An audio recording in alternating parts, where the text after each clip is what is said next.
Let's continue our course on category theory. Today we will discuss a very important concept of category theory, that is called duality. So let me state the concept first, then we will discuss with the help of examples. So duality.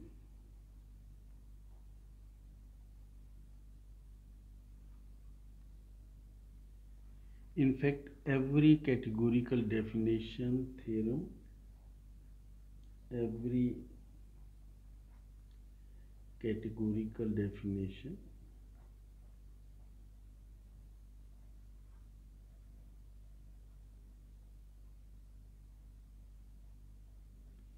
theorem and proof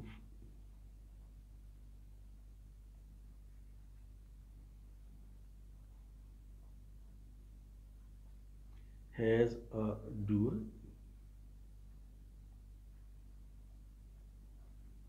obtained by reversing all the arrows.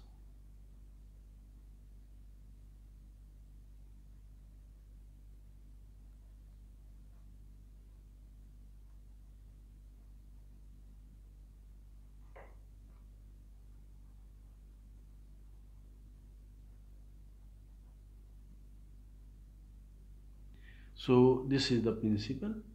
Now we recall few concepts we have already studied. So first of all, recall that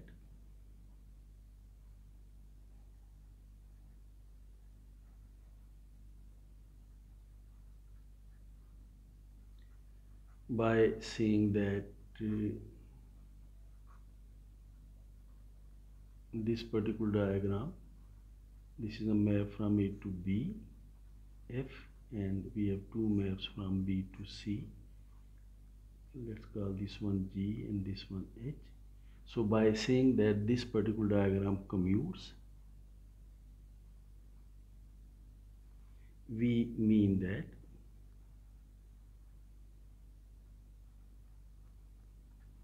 G composed with F is equal to H composed with F. And similarly, by saying that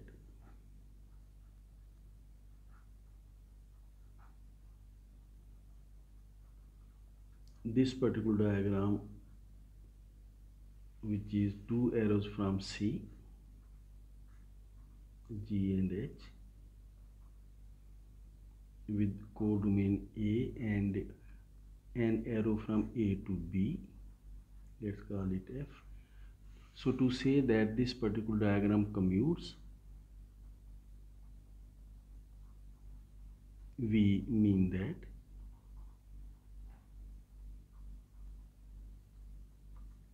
F composed with G is equal to F composed with H. And now let's recall the definition of AP. So that the way we have defined AP is that a map from A to B, let's call it F, is AP if whenever this particular diagram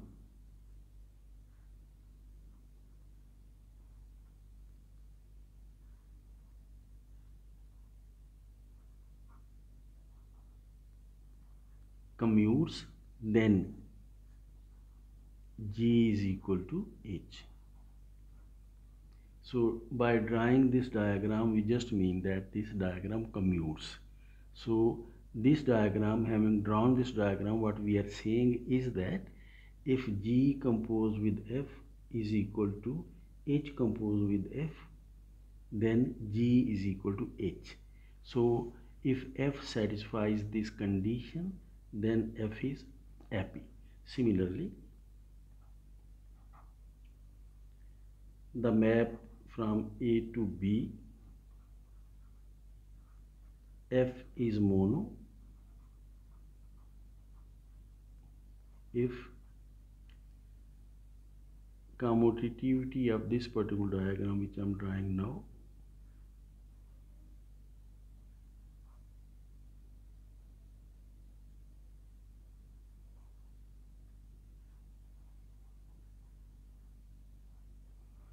implies that G is equal to H. So if this implies G is equal to H, then F is epi. And if this implies G is equal to H, then F is mono. This is the way we have discussed these concepts earlier. So we further note that we can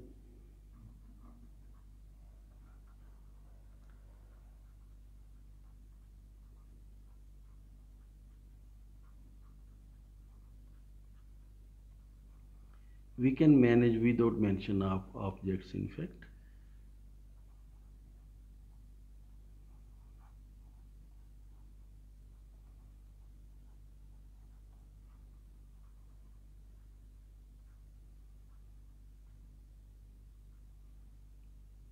Without mentioning objects. So what we mean by saying this is that, just note that when we discussed about epi, we said that this particular arrow is epi if this implies G is equal to H. If we do not mention these objects A and B, and we simply say that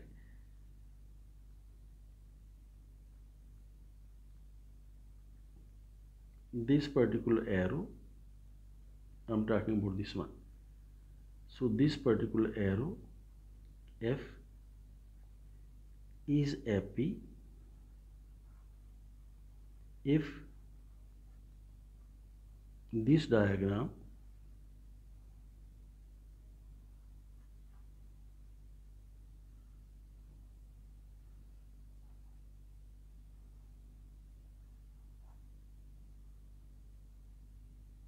we did not have to mention this, so let's consider this as a dot.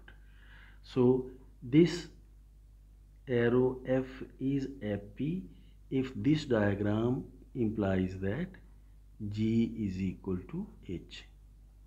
Just note that this is exactly what we said here, because saying this does not involve mentioning of the objects A, B and C. So we can do without mentioning of the object. Simply we are saying that this arrow is epi if this implies that G is equal to H. Similarly, we can say that this arrow F is mono if, now we are going to mention this without mentioning the objects. So if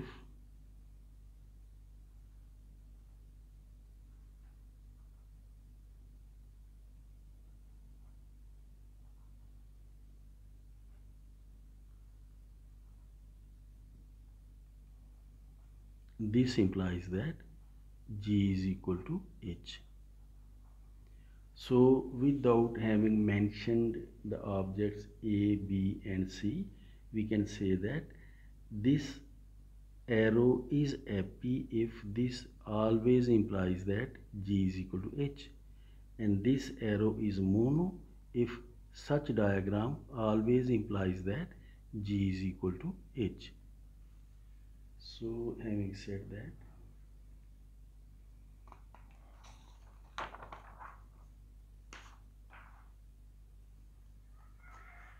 we can consider the diagrams and then reverse their arrows. So we are going to consider the same diagram and then we will reverse their arrows. Let's see what does this mean, reversing their arrows. So consider the diagrams.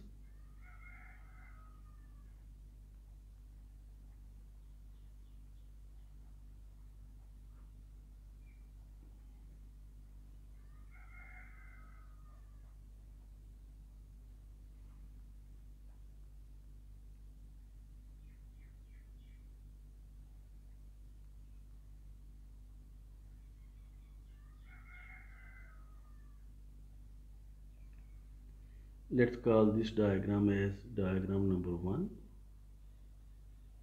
and this diagram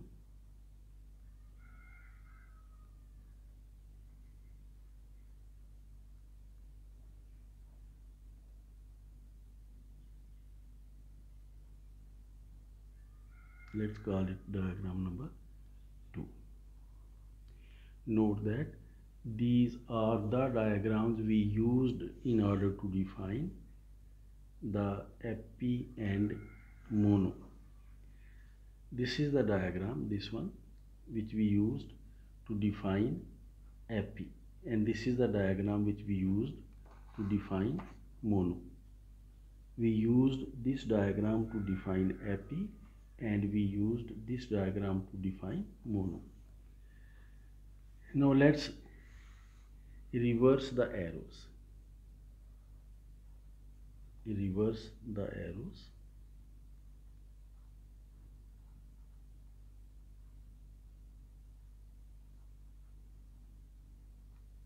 So by reversing arrows means this arrow F,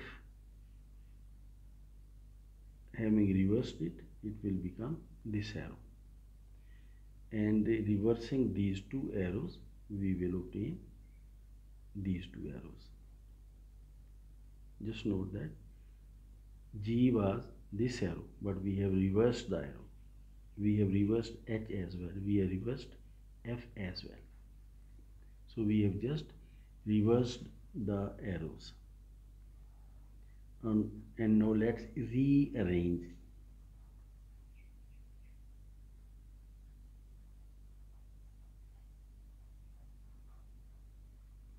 So rearranging simply means that we are going to rewrite these two arrows. So this is the domain now,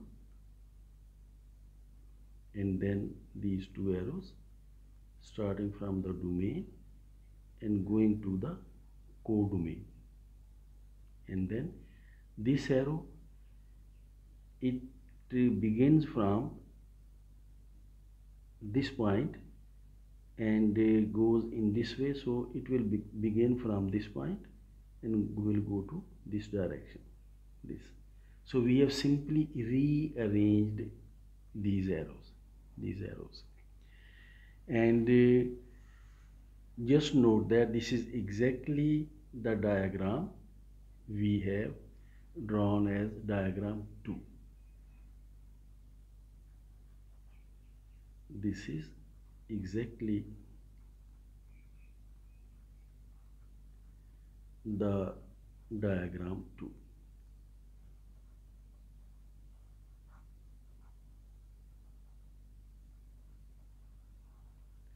So reversing the arrows of this diagram, we obtain this diagram. You can see it, and then this. Similarly, if we reverse the arrows of diagram 2, we will obtain diagram 1. Similarly, we will reverse the arrows and then we will rearrange. We will obtain this diagram. Similarly,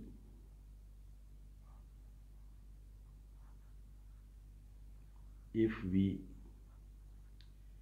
reverse the arrows of diagram 2,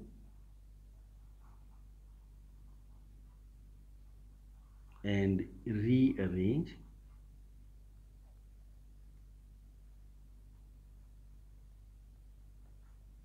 we will obtain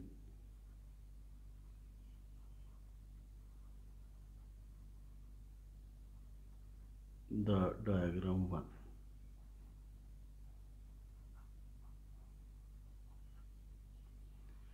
So if we reverse the arrows of diagram 1, we will obtain the diagram 2, and if we reverse the arrows of diagram 2 and rearrange a bit, we will obtain the diagram 1. So what we are saying is that epi and mono are dual to each other. Diagram of epi can be obtained by reversing the diagram of mono, and diagram of mono can be obtained by reversing the diagram of epi. So let's have this as a note. So in fact the concepts of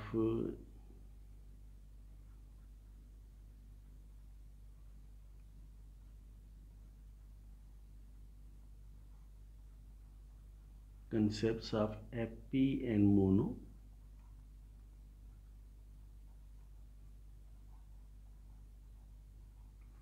are dual to each other.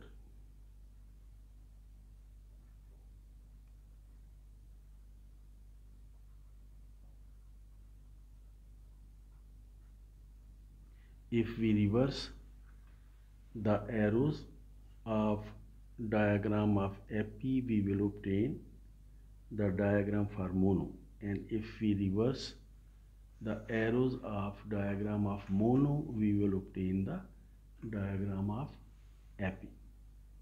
So epi and mono are dual to each other.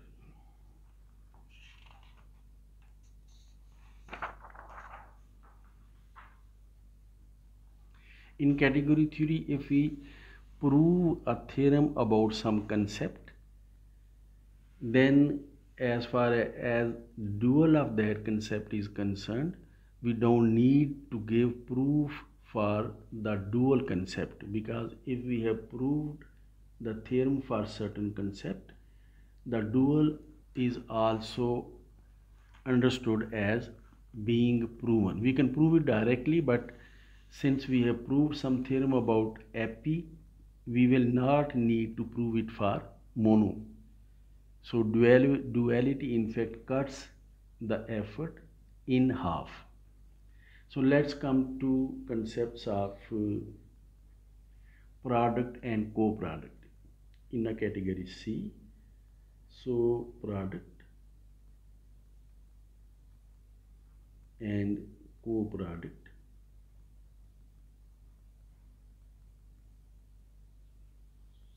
as dual to each other.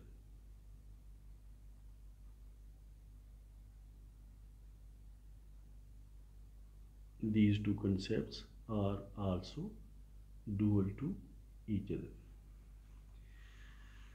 So let us recall the diagram of product. So first of all, diagram for product.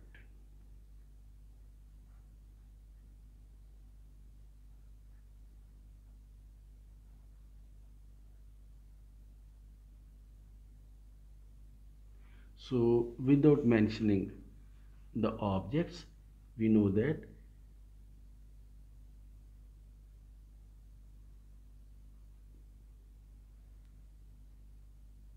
projection, first projection, second projection.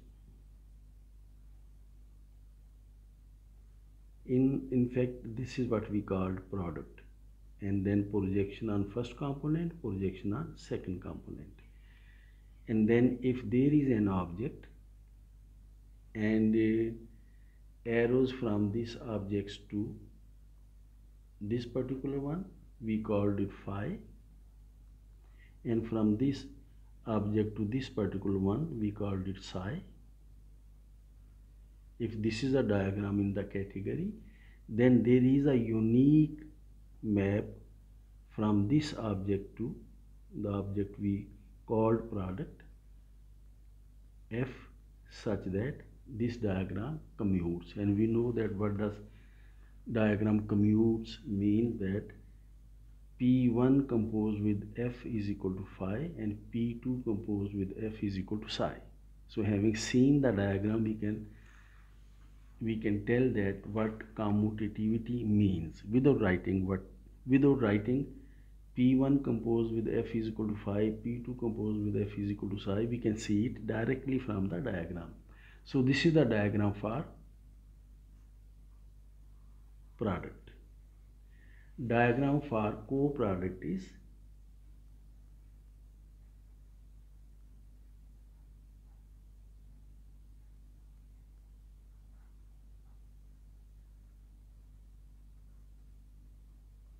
just recall that for co-product we had injections. So we had injections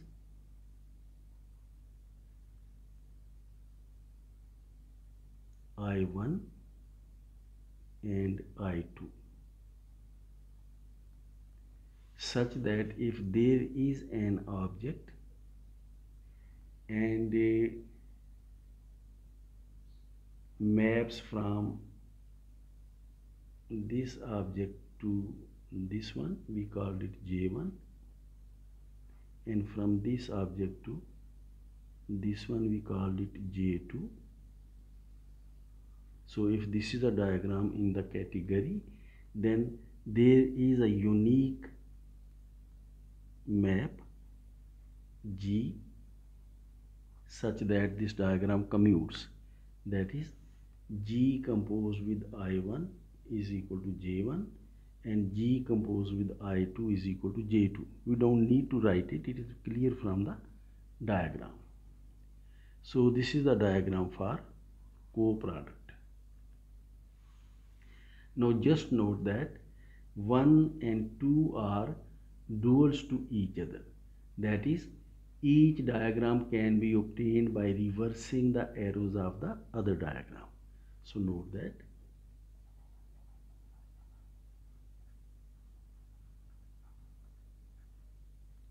one and two are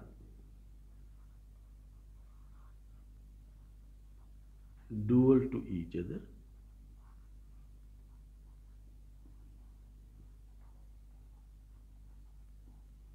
That is, each diagram can be obtained by reversing the arrows of the other.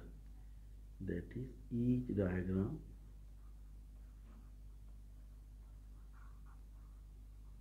can be obtained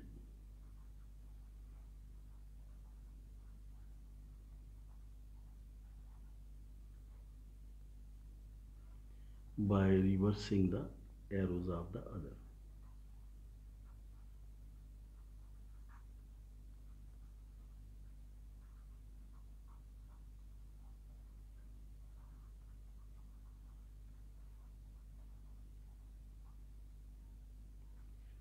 You can see it very easily. You can see that in this case, in the case of product, arrows are going outside in this way. In case of co-product, arrows are coming to inside. In this case, arrows are going outside. In this case, arrows are coming inside. In this case, F is from this object to product. In this case, G is from co-product to this object. And you can see it. If you reverse the arrows of this diagram, you will obtain this diagram. And if you reverse the arrows of this diagram, you will obtain this diagram. So the concepts of product and co-product are dual to each other.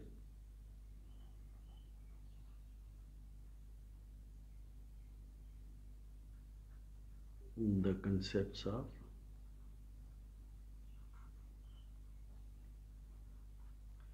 product and co-product are dual to each other.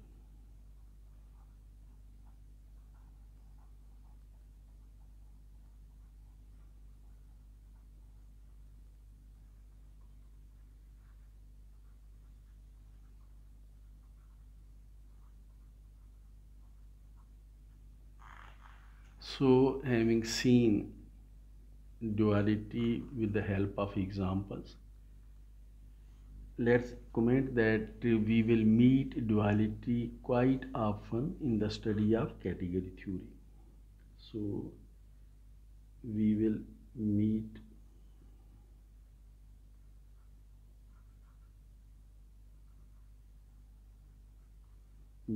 probability quite often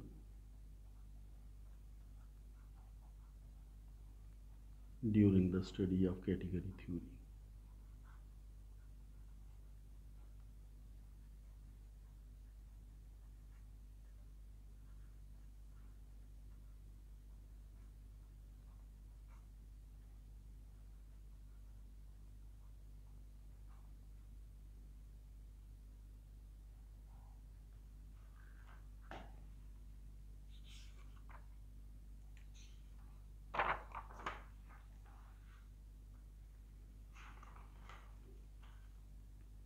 So, having discussed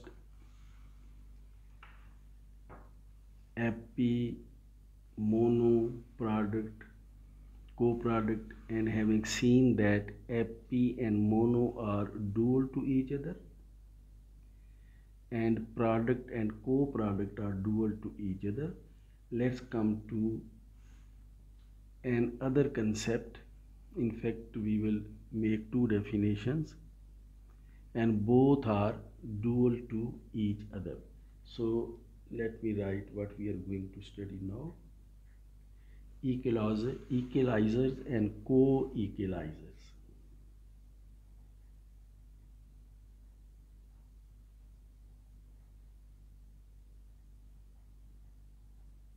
Equalizers and co-equalizers.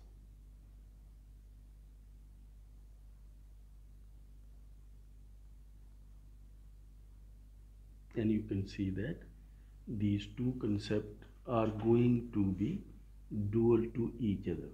And you have seen product and co-product, these are dual to each other. Equalizers and co-equalizers will be dual to each other as well. So let's see what these concepts are. So let's begin with equalizer.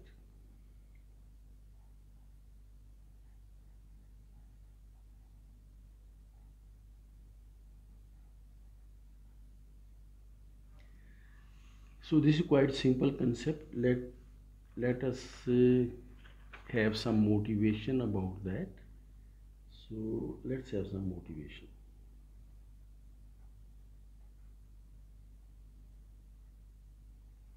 So let A, and it is easier to work in the category of sets because we are quite used to sets and functions and one-to-one functions and on-to functions sort of things.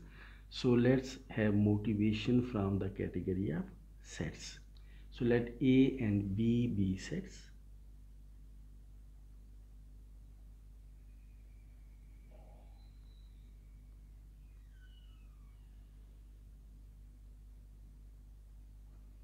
And let's consider two functions. A function from A to B, let's call this function f, and another function again with same domain A and codomain B, and let's call this function as g. So these are two functions f and g, both have same domain and same codomain. So B functions.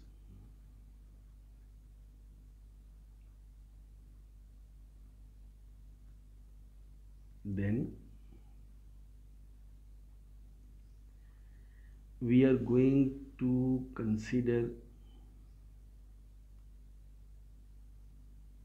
those elements of A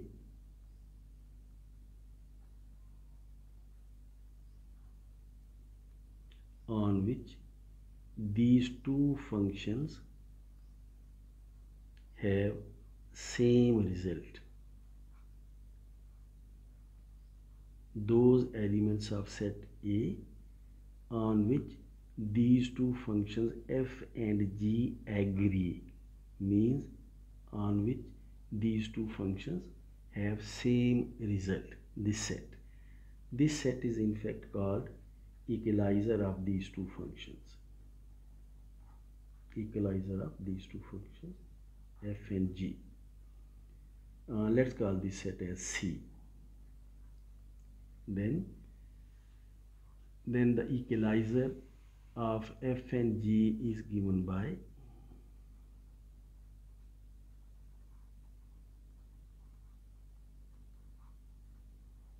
equalizer of functions f and g is given by those elements of set A on which these two functions f and g agree with each other are those elements of set A for which functions f and g have same result. So this is the set C. We call this set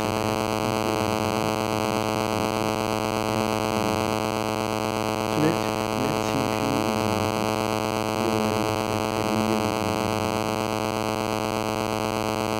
Let's consider the category of groups in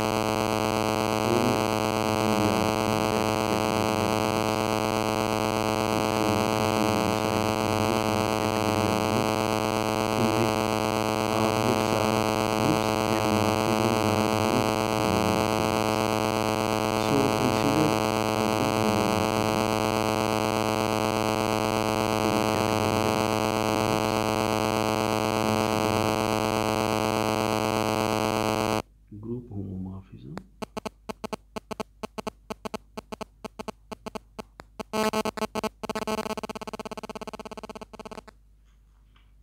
Let's say from group G to group G dash, let's call it F. So this is a group homomorphism.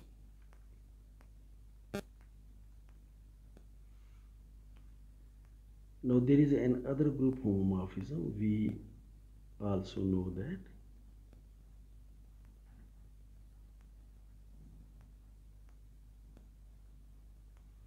just note that for group, so you know that for every group there is an identity element. If we use multiplication as binary operation, then that identity element is denoted by 1 or by small e. And if we use additive notation, that then the identity element is denoted by 0. So we will denote the identity element of group by 0. It does not make any difference. Whatever notation you like, you can use it, but 0 is mostly more convenient. So we also know that there is a very well-known group homomorphism from group G to group G dash, and we denote it by capital O. So is a group homomorphism.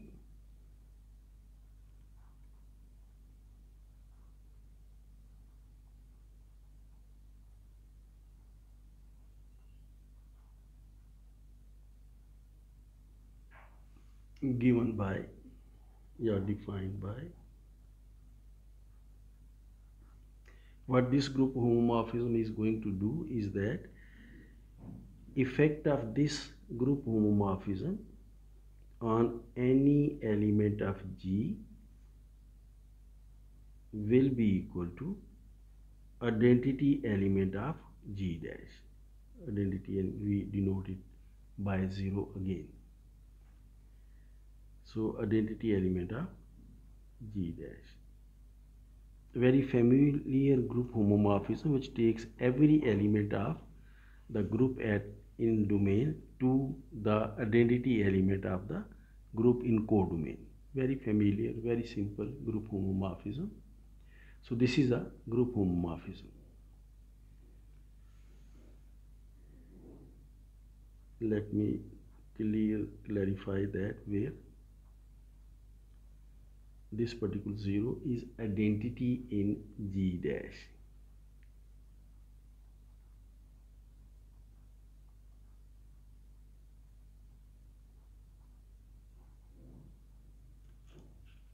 Then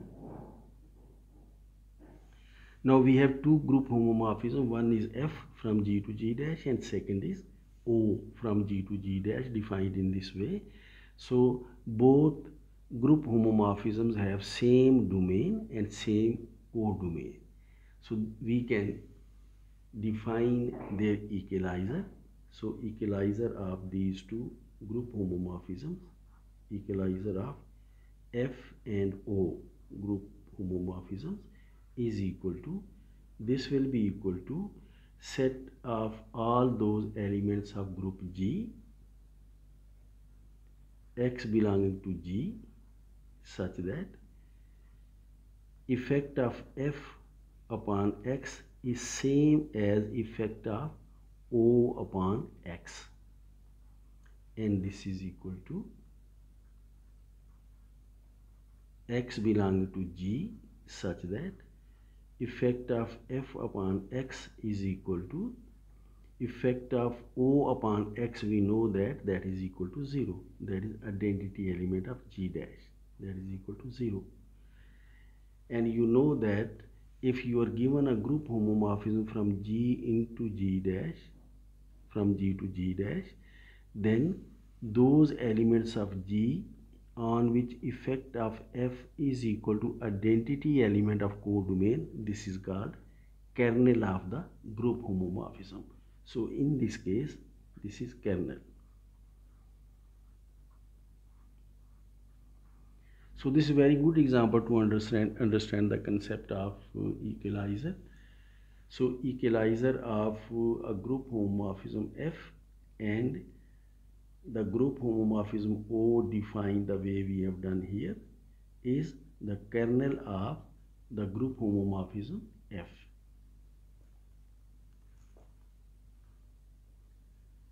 So this is an example. Now let's have a note.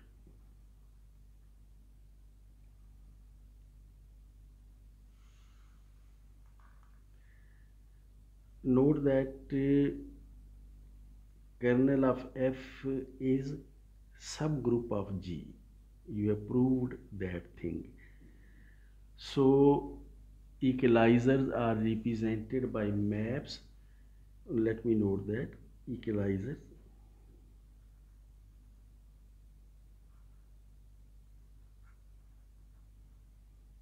are represented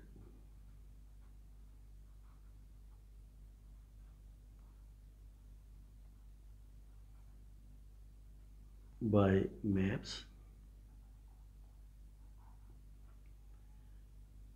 For example,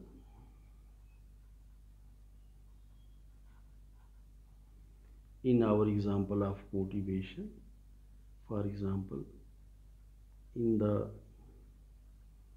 motivation paragraph,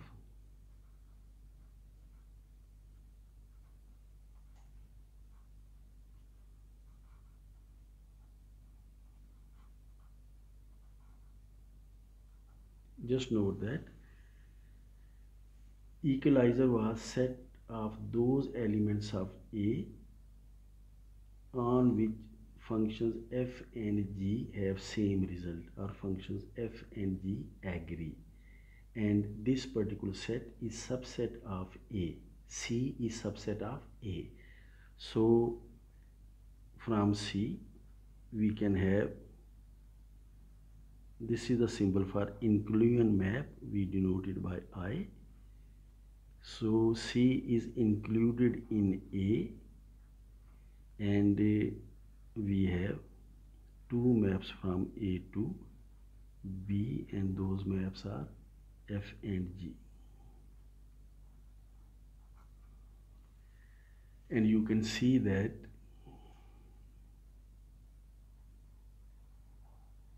you can see it very easily that F composed with I is same as G composed with I,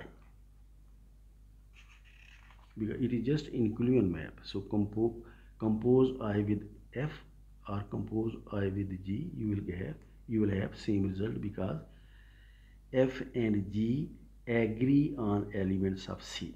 So F circle I will be same as G circle I.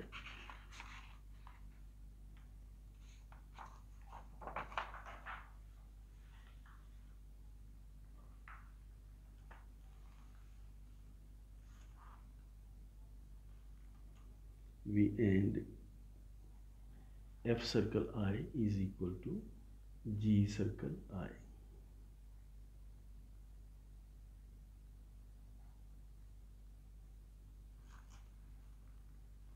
Similarly, for our second example, which was about kernel of a group homomorphism, so let's write it as a note as well. For our second example,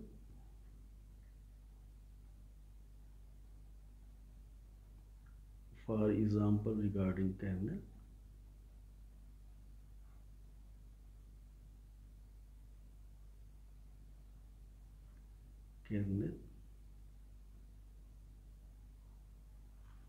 we have following diagram.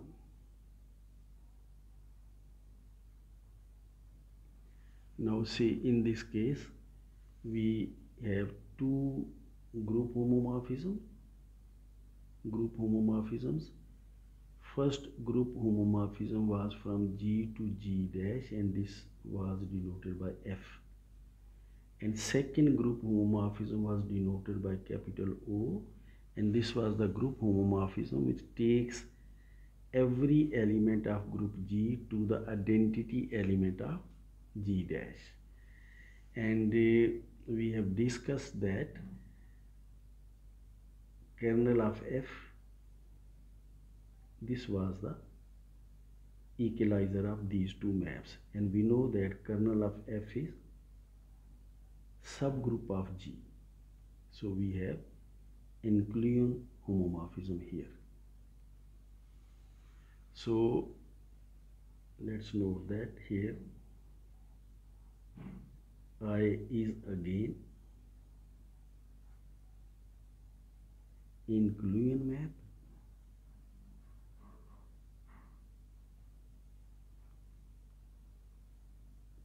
and we can easily see that F composed with I is equal to O composed with I.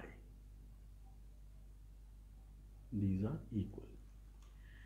So we can formally define what an equalizer is. So formally we define equalizer as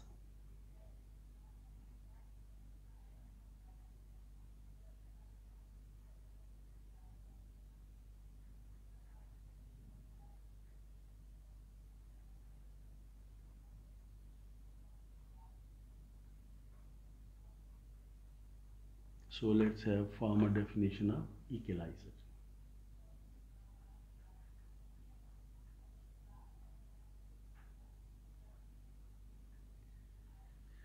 So in fact we say that this particular map is equalizer, this which takes kernel of F into this group G. Anyway, so let's define it. A map in a category C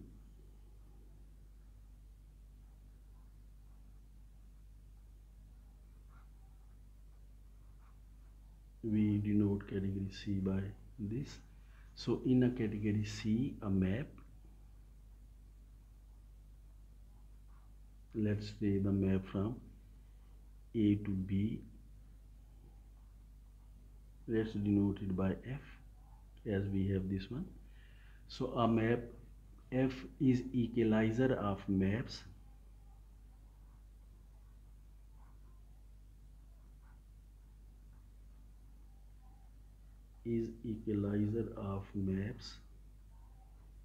as this is equalizer of these two maps. So is equalizer of maps from B to C, let's call it Q1, and from B to C second map, let's call it Q2, as these are two maps from G to G dash. So we have two maps from B to C, Q1 and Q2. If these are the conditions, first condition is this particular diagram from A to B, this is map F, and from B to C, these are maps Q1 and Q2. This particular diagram commutes, and this means that is Q1 circle F. Q1 composed with F is equal to Q2 composed with F. So first condition is this diagram commutes, as we have seen here and in the previous example as well. And secondly, if there is a map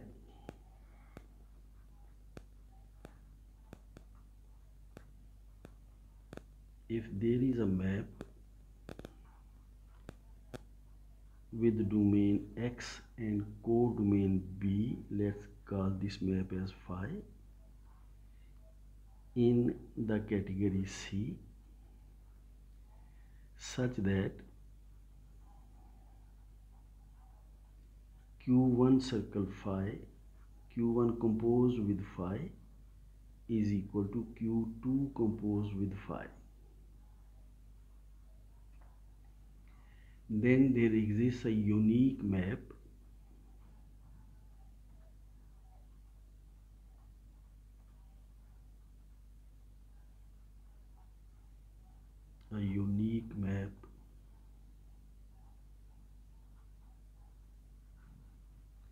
from X to A, let's call it psi, such that before completing this definition, let me draw the diagram, because without diagram things don't look very simple. So let's see what we are saying. We have this diagram, A to B, we have map F, we have two maps from B to C, these are Q1 and Q2,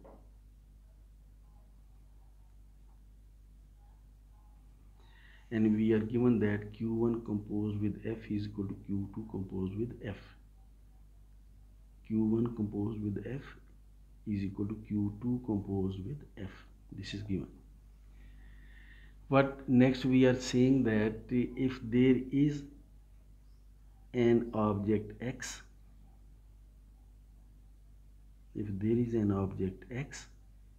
and a map from X to B, phi,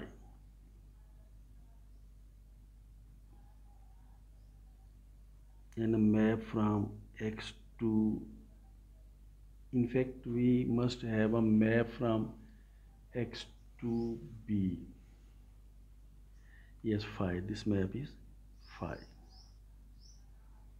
There is a map from X to B, this one, and this map also satisfies the same conditions as this map F satisfies.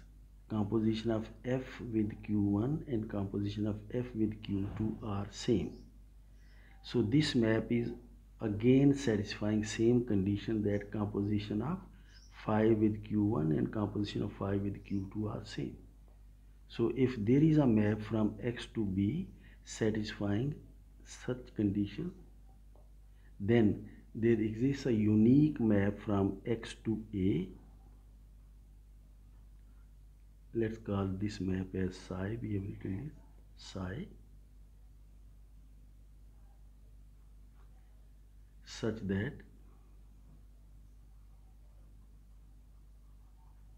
this diagram commutes. That is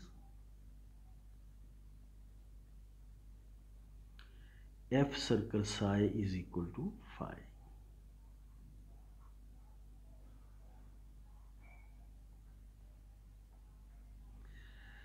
So note that if you pay a little attention, the situation we have discussed in case of product and co-product is reflected in this definition as well. Note that we had this diagram which we are going to define as equalizer diagram. What we say that if there is a map, this is a map from A to B, and if there is a map from X to B satisfying same conditions, then there is a map from X to A such that this diagram commutes F composed with psi is equal to phi. This sort of condition which requires unique map from X to A. In case of product, there was also a unique map. In case of co-product, there was also existence of a unique map. So such statements in category theory are called universal properties. So this arrow is mostly called universal arrow. Let me write here universal property.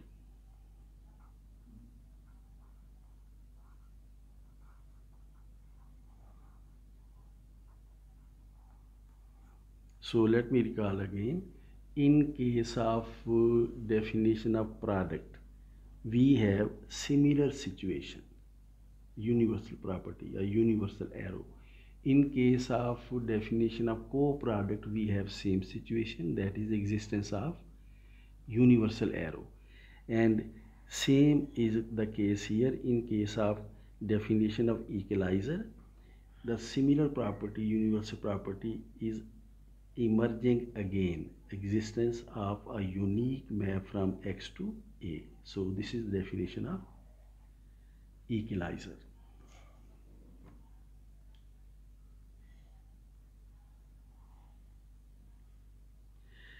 We are not going to define right now, but if you pay little attention, you can see what our definition of co-equalizer is going to be. All you have to do is simply reverse these arrows and you will get the definition of co-equalizer.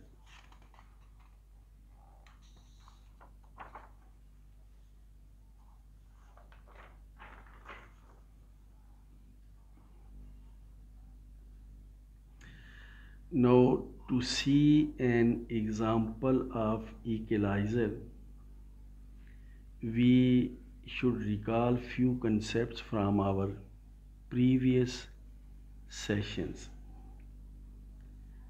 So let's have an example.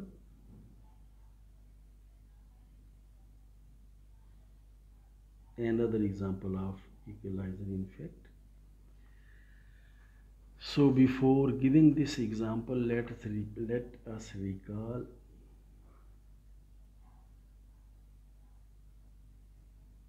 before discussing this example.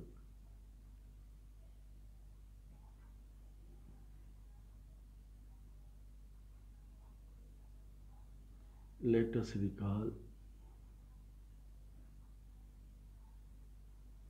First of all, we are going to recall the definition of product.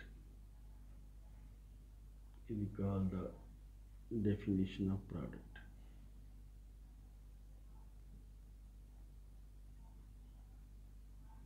Product of two objects in a category C. We are not going to write it again and again.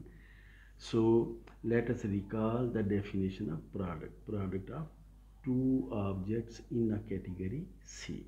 So let's recall the definition of product. So we know that product of two objects, we know that product of two objects A and B, product of objects A and B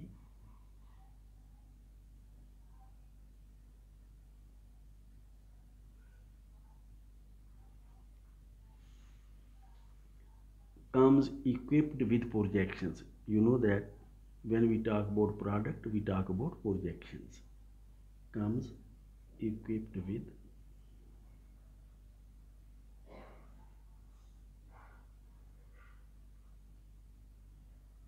projections P1 and P2.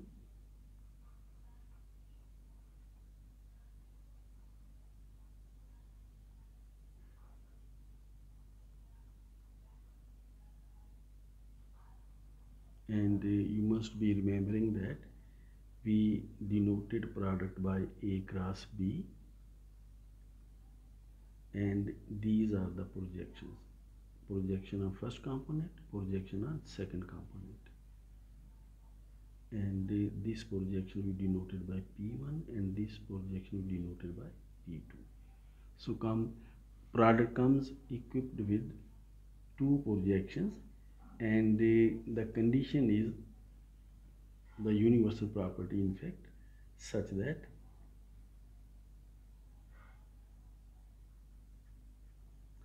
for any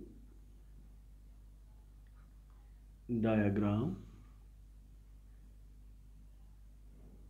C to B and C to A, let's call this map as phi and this map as psi.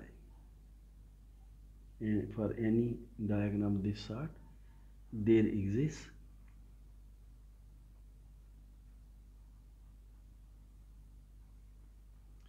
unique map from C to A cross B. We denote this by F such that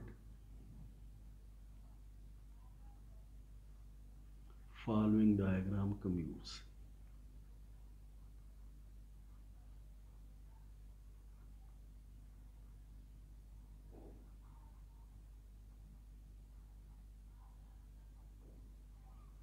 We are just recalling the definition of product of two objects in a category.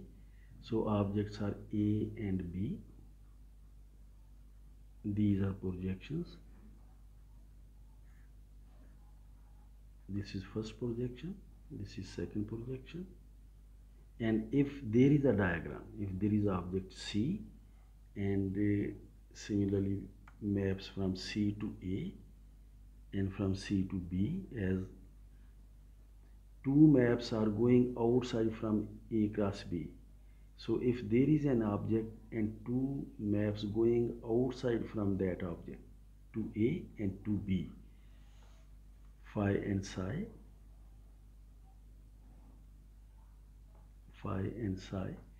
then there exists a unique map from C to A cross B, F, such that diagram commutes, and that means that P1 composed with F is equal to phi and P2 composed with F is equal to psi. P2 composed with F is equal to psi. So this is the definition of product of objects A and B. So having done that, in this diagram, in the above diagram, which is diagram of product,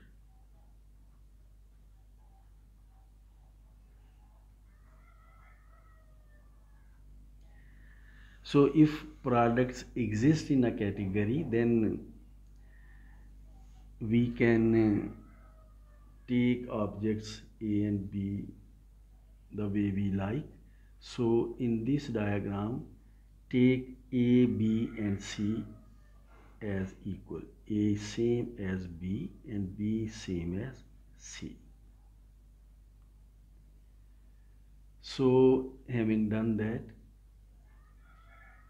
we take the arrows phi and psi. We take phi as identity of A and we take psi as identity of A as well. Now the diagram will become we obtain. In fact, we are going to apply concept of product of two objects by taking A, B and C same as, let's say, as A. So the diagram will become A cross A,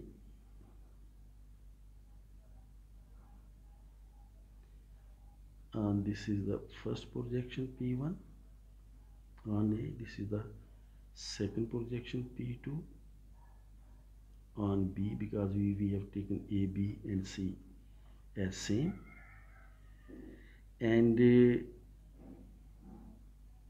we have taken C as A as well, and the map from C to A, which is phi, is identity of A. So from A to A, in this case this is not C, this is A, so map from C to A will become map from A to A, and you know that from A to A there is always identity morphism, identity of A. Sorry, I should write here A, I have written B. So it is A, sorry, it is A, because A, B and C are equal. And from A to A, which is psi, this is again the identity of A. So from A cross A we have projections P1 and P2, and from A we have identity morphism from A to A and identity morphism from A to A. Therefore, by definition of product, there must be a unique map from A to A cross A, which makes this diagram commute. Therefore, by definition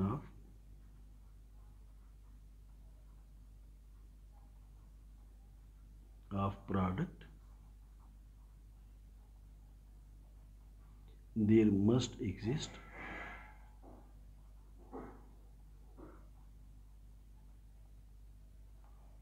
a unique map from A to A cross A, from A to A cross A.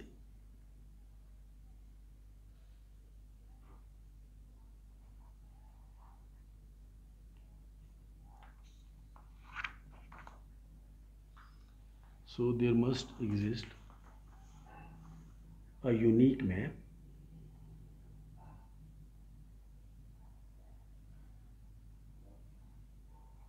from A to A cross A,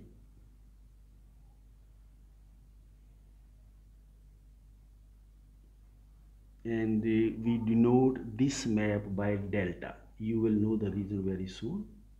Delta, such that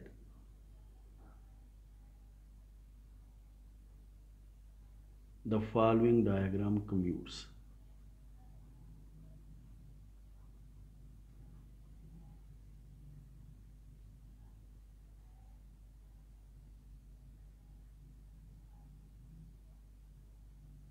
And you know that what we are going to say is that we are going to fill in this particular diagram with the map delta from A to A cross A. This is what we are going to do, such that following diagram commutes, and this is what we mean.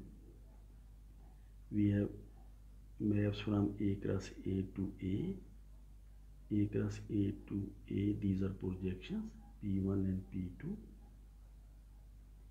We have map from A to A, and that is identity morphism, and then again from A to A, which is again identity morphism. Therefore, by universal property of definition of product of two objects, there must be a unique map from A to A cross A. We have denoted it by delta. That is, this diagram commutes means that P1 composed with delta is equal to identity of A,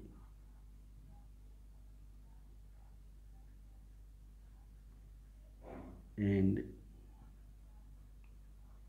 P2 composed with delta is equal to identity of A again.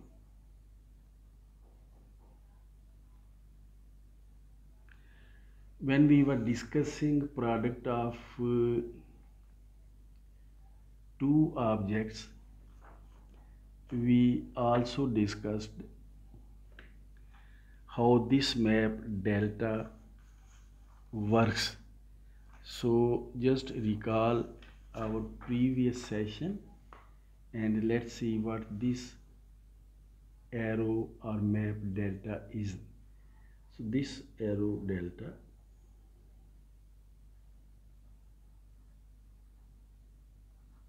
from A to A cross A delta is called diagonal. Why it is called diagonal, you will know very soon. Is called diagonal.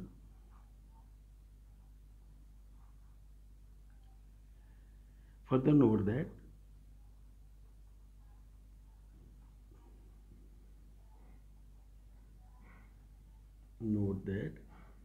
delta is induced by universal property of product. Induced by universal property of product.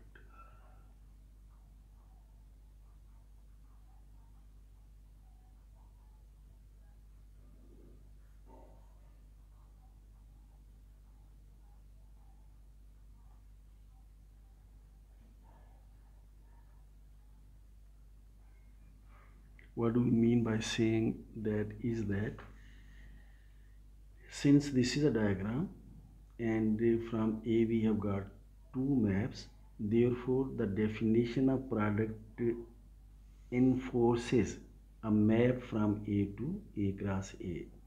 This map has to exist by the condition of definition of product. So further note that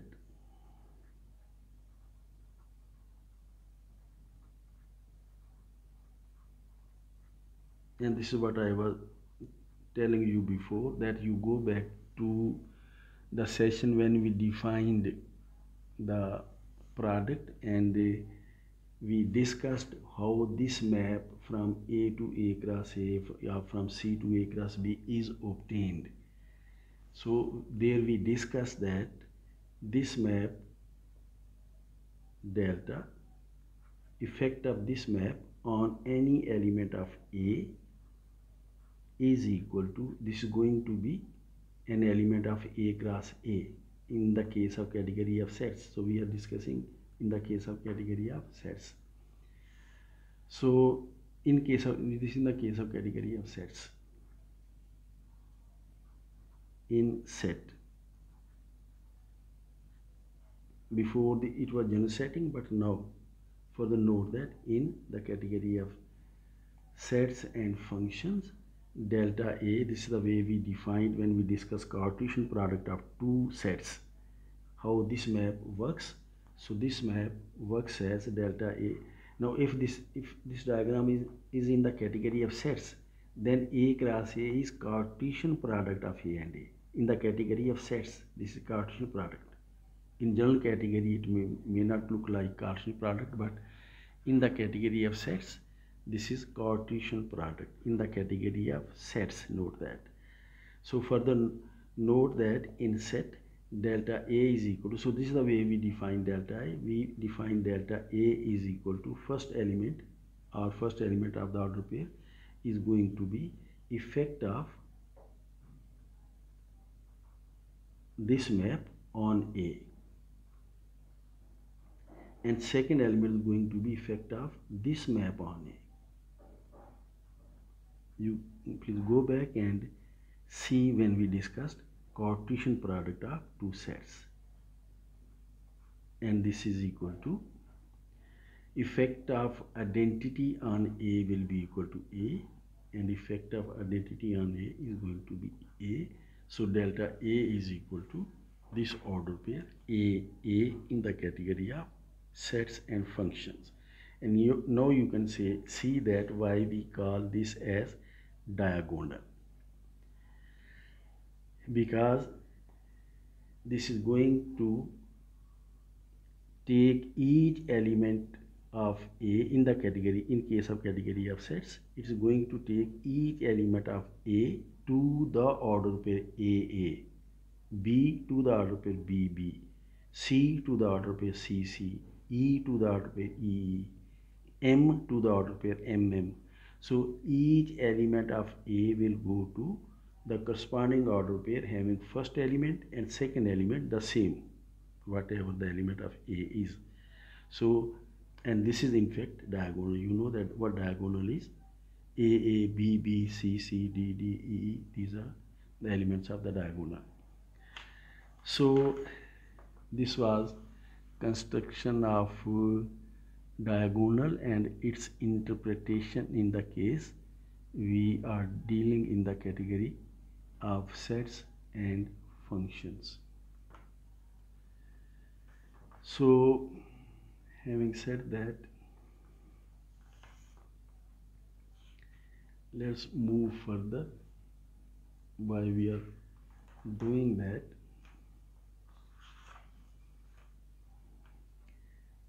so this is diagonal map. Let me just emphasize it. Note the map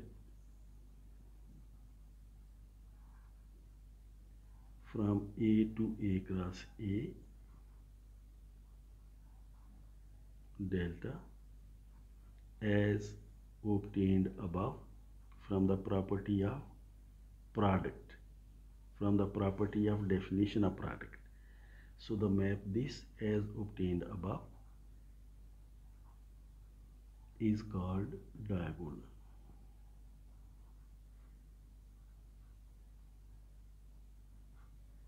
And in the case of category of sets, this diagonal looks like this in sets. In general, this is the construction which we have obtained by using the universal property of definition of product of two objects. So what we are going to prove is that, just recall what we are discussing. We are discussing equalizers. We just paused for some time in order to see the definition of diagonal. Now we have got the definition of diagonal, so we come to a very important proposition which says that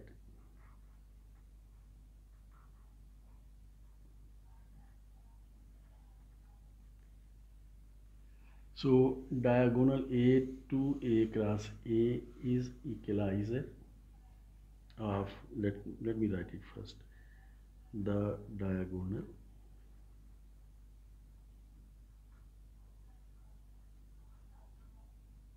this diagonal from A to A cross A delta is equalizer of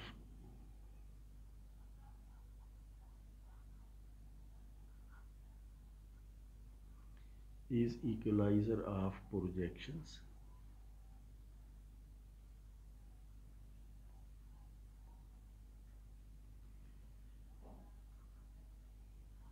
A cross A to A. This is the first projection P1, and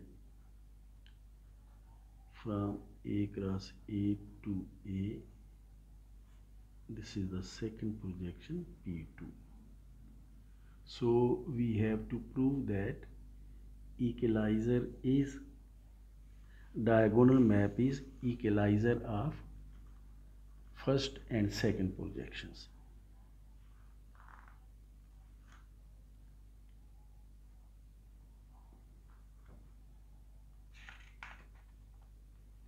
So let's have the proof.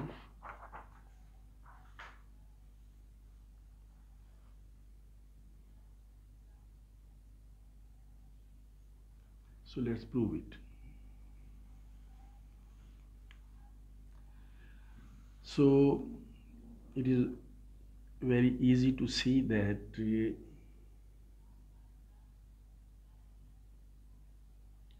is very easy to see that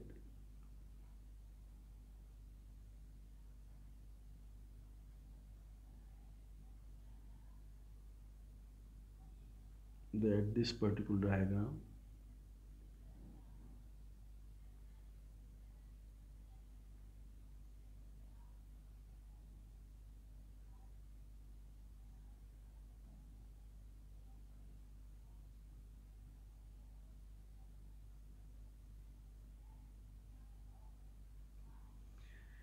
it is very easy to see that this particular diagram commutes. This diagram commutes, that is by commutativity of this diagram we mean that P1 composed with delta is equal to P2 composed with delta.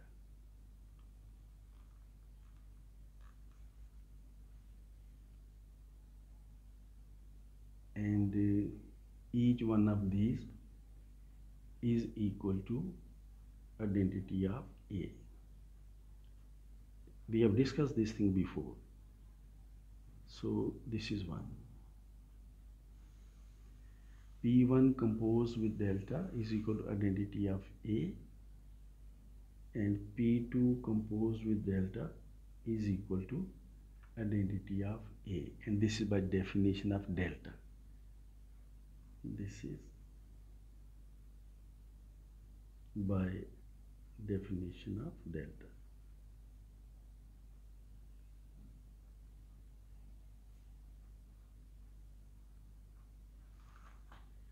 Let me show you, we have written this thing. P1 composed with delta is equal to identity of A, and P2 composed with delta is equal to identity of A. Anyway, so having said that, now we have to show that delta is equalizer of P1 and P2. This is what we have to prove. So in order to prove that delta is equalizer of P1 and P2, we will consider an object X and arrow from X to A cross A such that the same condition which we have narrated in the definition of equalizer of two maps. So we are going to prove that universal property is satisfied. So in order to do that, let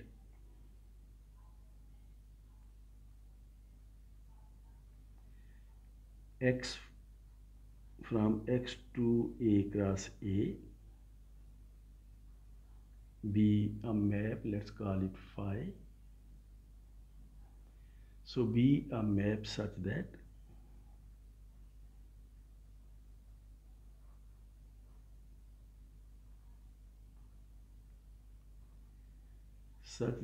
P1 composed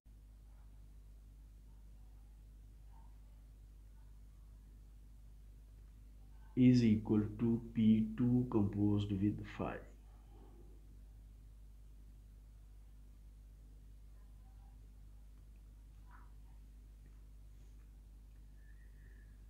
So let's phi be a map such that P1 composed with phi is equal to P2 composed with phi, as instead of delta we have phi. So then we shall prove that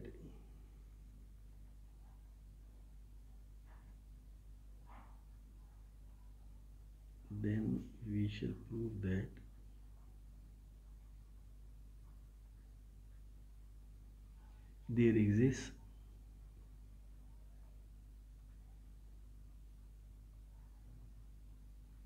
uniqueness, in fact very easy to see but is very important.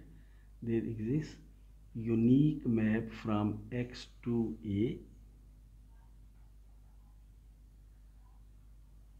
Let's call this map as this was phi, and we call it psi. Then there exists unique map from X to A psi such that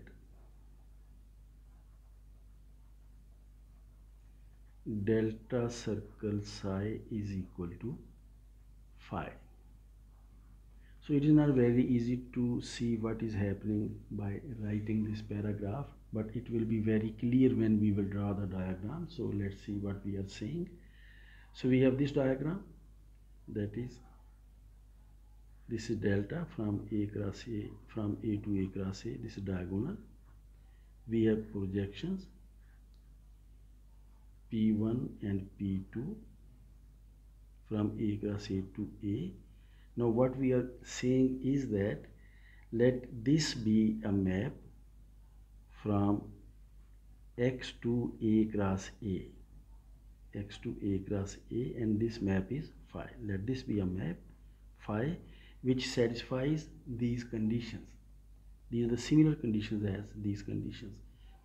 These conditions are P1 composed with delta is equal to P2 composed with delta, and this is a map which satisfies similar condition that P1 composed with phi is equal to P2 composed with phi. So then what we have to prove that there exists a unique map from X to A psi such that delta composed with psi is equal to phi. Delta composed with psi is equal to phi. This diagram commutes. So this paragraph is very easy when we draw this diagram. So this is what we have to prove, that there exists a unique map from X to A such that composition of delta with this map is equal to phi. This diagram commutes. So let's see what we are going to do. In fact, what we have to do is we have to find a map psi such that this condition is satisfied. So we define psi in the following way. We define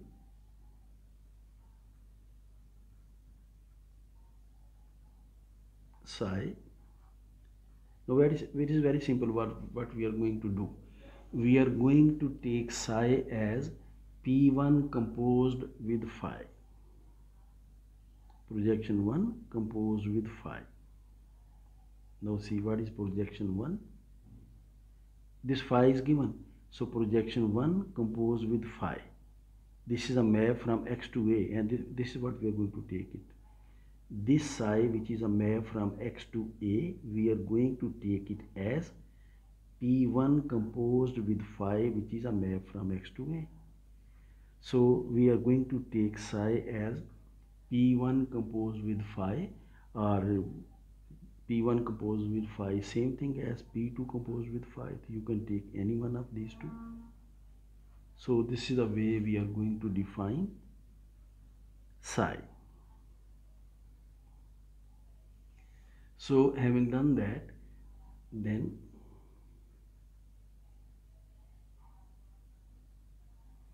now using 1, P1 composed with delta is equal to P1 composed with delta.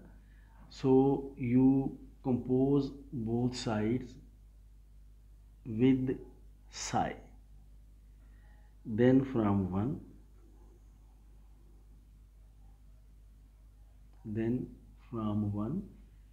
P1 composed with delta composed with psi. First compose with psi on both sides and then use associative property. You can do it on your own, and this is equal to P1 composed with psi, P1 composed with delta, and then composed with psi,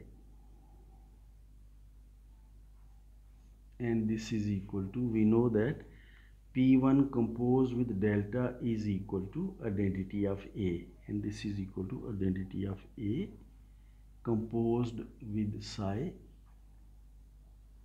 and identity composed with psi is equal to psi. And similarly from this one, P2 composed with delta composed with psi is equal to P2 composed with delta composed with psi, and P2 composed with delta is again equal to identity of A composed with psi, and this is equal to psi.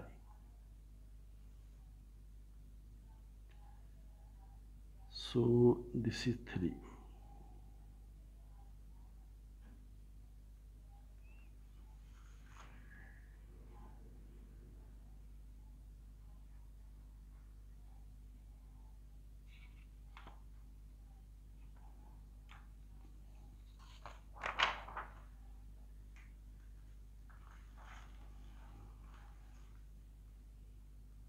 Now you have to be very careful. What we are going to do now is we are going to recall the definition of product. So now by definition of product,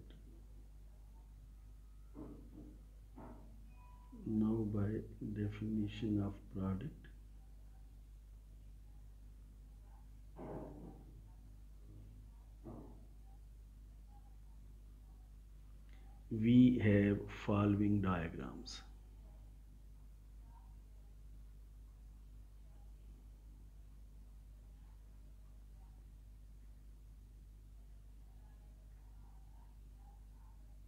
And these diagrams are, note that we have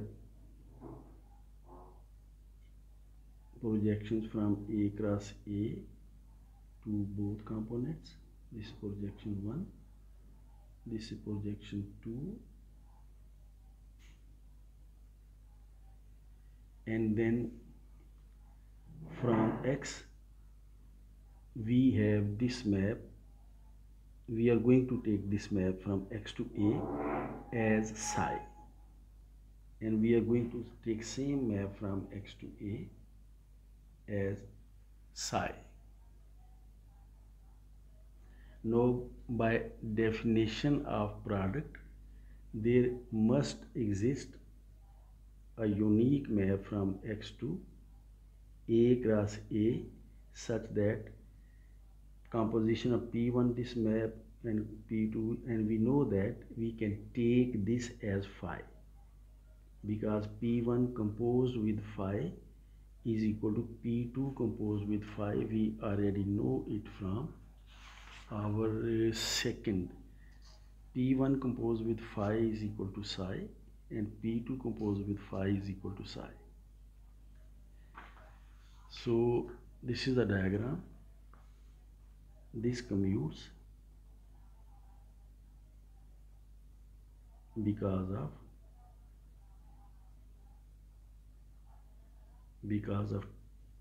2. I have shown you what 2 is. Compose this commutes because of 2. And we have another diagram.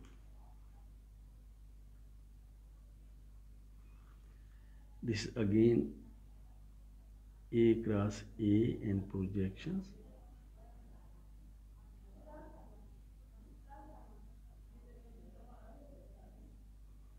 Projection P1, projection P2, projection, and then from X to A we take the same map, which is psi.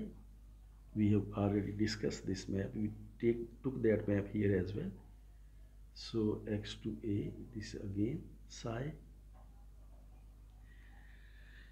and we know that if we take this map, there must exist a unique map from this, so the diagram commutes. If we take this map as delta circle psi, then this diagram commutes because of our condition 3. Condition 3, note that P1 composed with delta circle psi, P1 composed with delta circle psi is equal to P2 composed with delta circle psi. P2 composed with delta circle psi because both are equal to psi. So P1 composed with this is equal to psi and P2 composed with this is equal to psi. P1 composed with this map is equal to psi. P1 composed with this map is equal to psi. Then P2 composed with this map is equal to psi again. So this diagram commutes because of 3, which commutes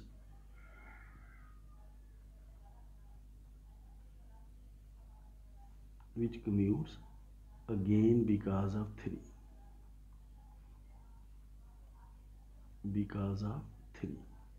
This commutes because of 2 and this commutes because of 3. Now this is a very important thing to learn and to keep in your mind. Because of definition of product, there must exist a unique map from X to A cross A, which makes this diagram commutes. Just note that everything is same in these two diagrams. P1, P2 same, psi same. So there must exist a unique map from X to A cross A, which makes this diagram commute. But here we have two maps, phi and delta circle psi. Therefore, by uniqueness, these two maps have to be same, because definition of product says that there must exist a unique map. It has to be a unique map. In this case, we have two maps, phi and delta circle psi. So because of uniqueness, these two maps have to be same. Therefore, because of uniqueness,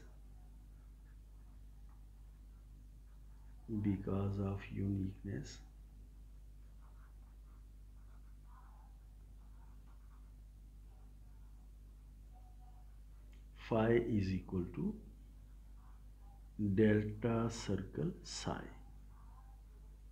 Phi is equal to delta circle psi. And note that this is exactly what we have to prove.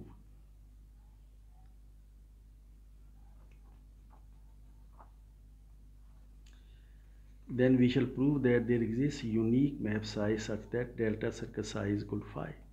We have proved that delta circle psi is equal to phi. This is what we have to prove, that phi is equal to delta circle psi. We have proved that phi is equal to delta circle psi.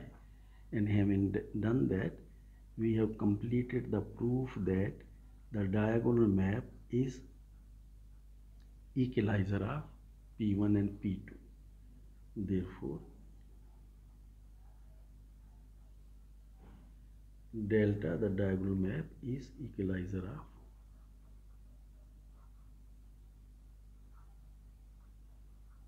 projections P1 and P2. So this is another example of equalizer.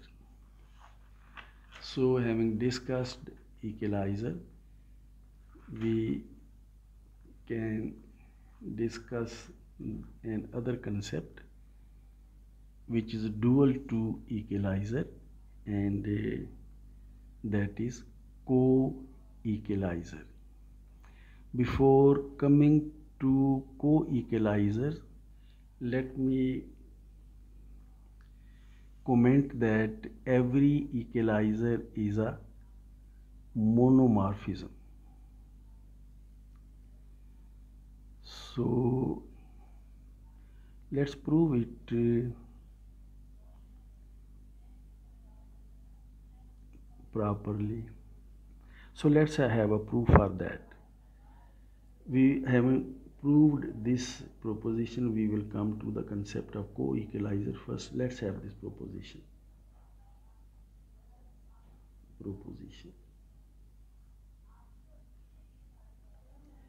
Every equalizer is a monomorphism. So every equalizer is a monomorphism.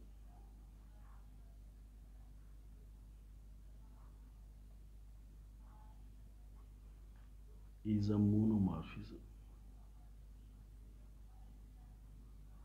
You must go back to our previous session and revisit the definition of monomorphism. We have discussed monomorphism in quite detail. So you must go back to that session and see what is condition for a morphism to be a monomorphism. So anyway, let's come to the proof. So we have to prove that every equalizer is a monomorphism.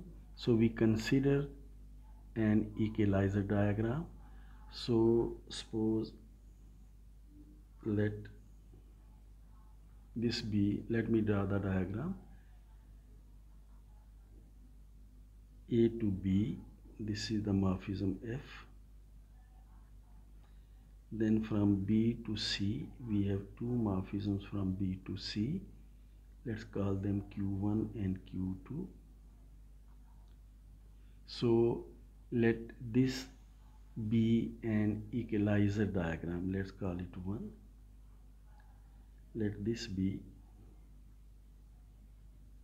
an equalizer diagram.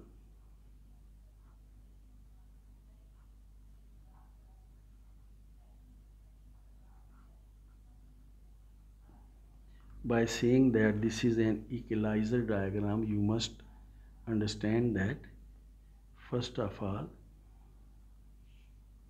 Q1 composed with the F, Q1 composed with F is equal to Q2 composed with F. This is the first condition for it to be an equalizer diagram. And secondly, we know that if there is a map from X to B such that composition of Q1, Q2 with that map are equal, then there is a unique map from X to A such that. So you must keep in mind what is the condition for being equalizer. So let me recall the definition of mono. So it is better you do it on your own. What is the definition of mono? So recall the definition of mono.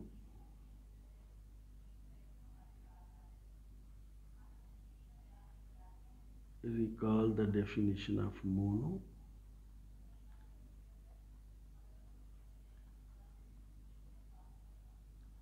And consider the following diagram.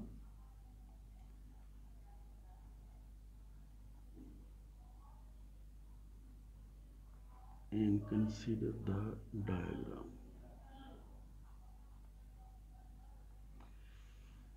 So we have diagram from, we have two maps from X to A, and let's say these maps are G and H, and we have a map from A to B. This map, same map F. You know that in order to say that map F is monomorphism, this diagram must imply that G is equal to, we must prove that G is equal to H. So such that F circle G is equal to F circle H.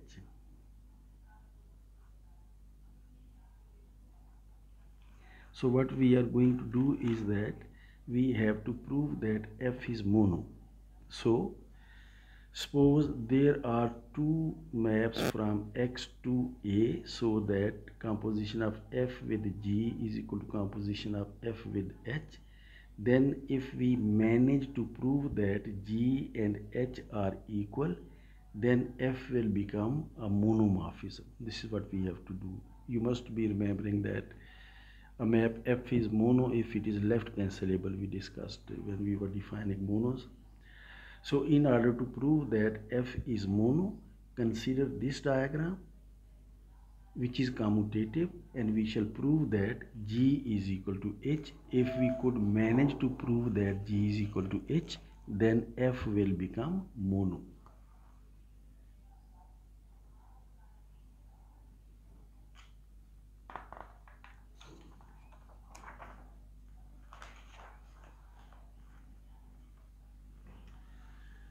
So we shall prove that G is equal to H in order to prove that F is mono.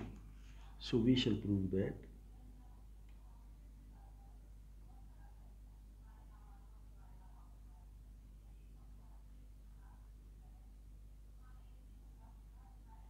G is equal to H.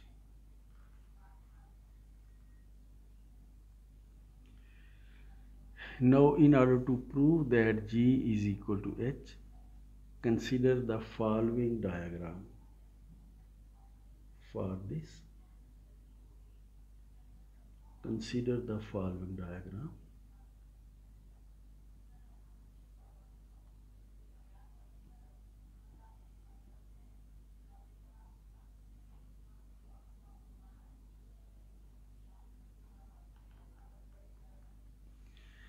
And this diagram is,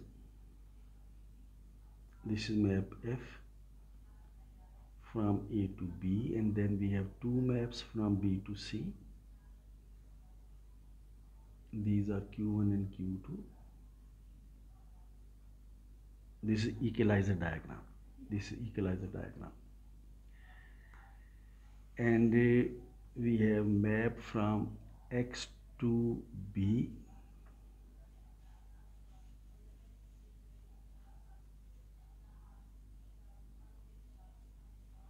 Let me show you what we have done before. See this diagram. There are two maps, G and H, from X to A, and then we have a map from A to B. If we compose F with G or F with H, we will get a map from X to B. F circle G is equal to F circle H. Each of these two maps, and these two are equal, is a map from X to B. So this is the map F circle G we are going to take from X to B. F circle G. This is a map from X to B. If you like, we can take it as F circle H because both are equal. So this was equalizer diagram, and we have a map from X to B, F circle G. So therefore, by the definition of equalizer, this diagram, and first we must note that then composition of Q1, composition of Q1 with F circle G, composition of Q1 with F circle G is equal to composition of Q2 with F circle G, and this is because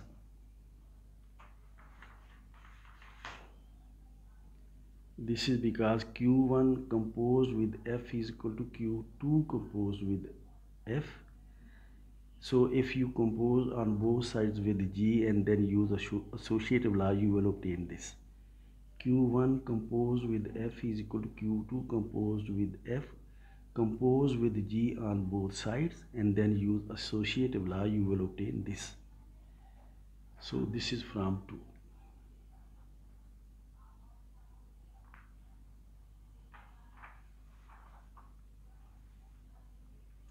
So then Q1 composed with F circle G is same as Q2 composed with F circle G, and this is the condition which has to be satisfied if you recall the definition of equalizer. So since one is equalizer diagram. Let me show you what one was. This is one. This was equalizer diagram. So since one is equalizer diagram, since one is equalizer diagram, this part is one. This part is equalizer diagram.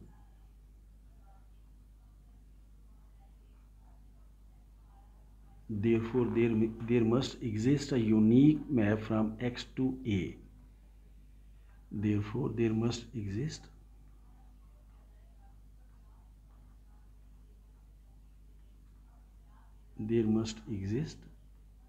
a unique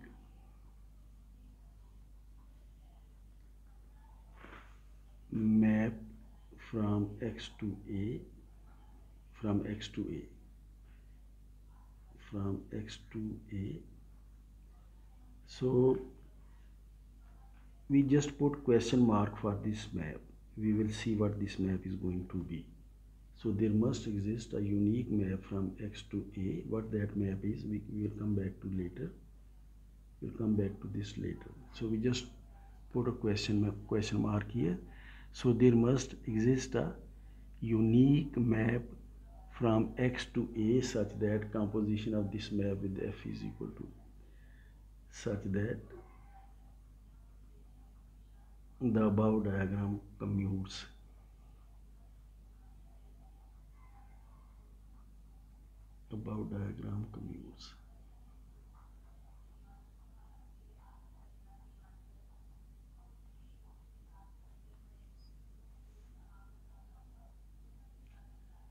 This diagram commutes, in fact.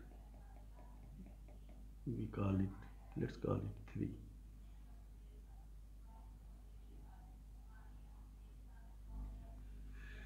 So having said that, note that but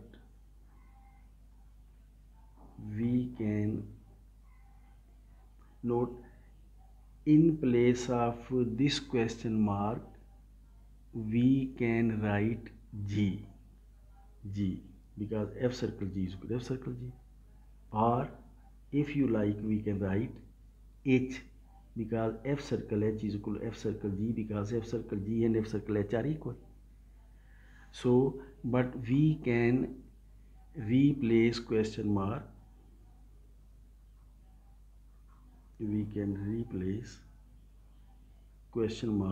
this one by G or H, because if you put here G it will become F circle G is equal to F circle G. If you put here H it will become F circle H is equal to F circle G, which is equal to F circle H. So if you like you can write G instead of question mark, or if you like you can write H instead of question mark.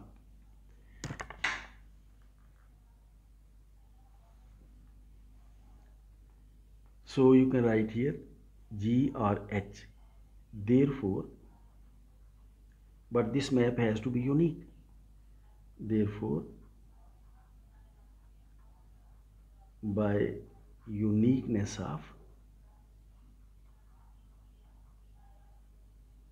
this particular map from X to A, which we have denoted by question mark, we must have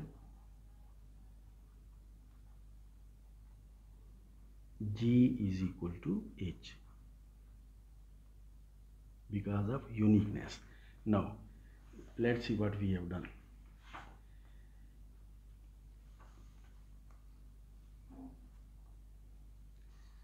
Recall the definition of mono and consider this particular diagram such that F circle G is equal to F circle H. We shall prove that G is equal to H. If we could manage that G is equal to H, then this map F will be a mono, because F circle G is equal to F circle H implies that G is equal to H. So F is left cancelable, therefore F is monomorphism, and therefore F is monomorphism.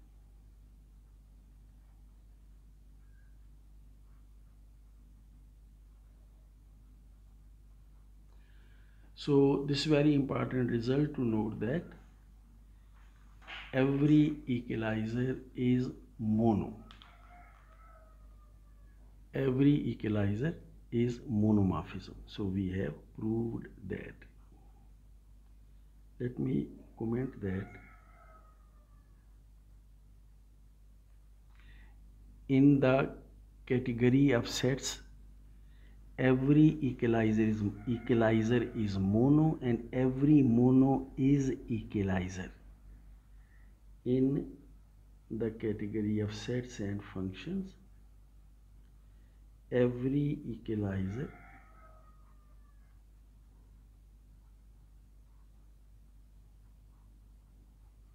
is mono and every mono is equalizer.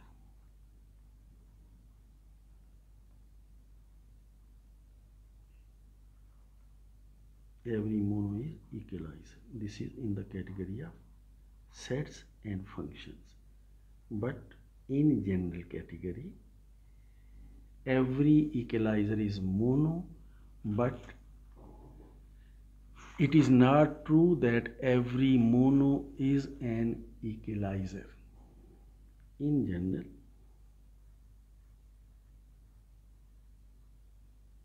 a monomorphism may not be an equalizer. A monomorphism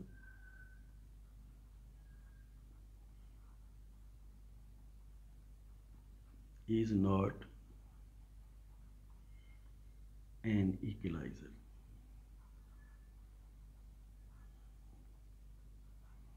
I repeat it again. In the category of sets and functions, every equalizer is monomorphism, every monomorphism is equalizer. But in general, in a category, every equalizer is monomorphism, but a monomorphism may not be an equalizer.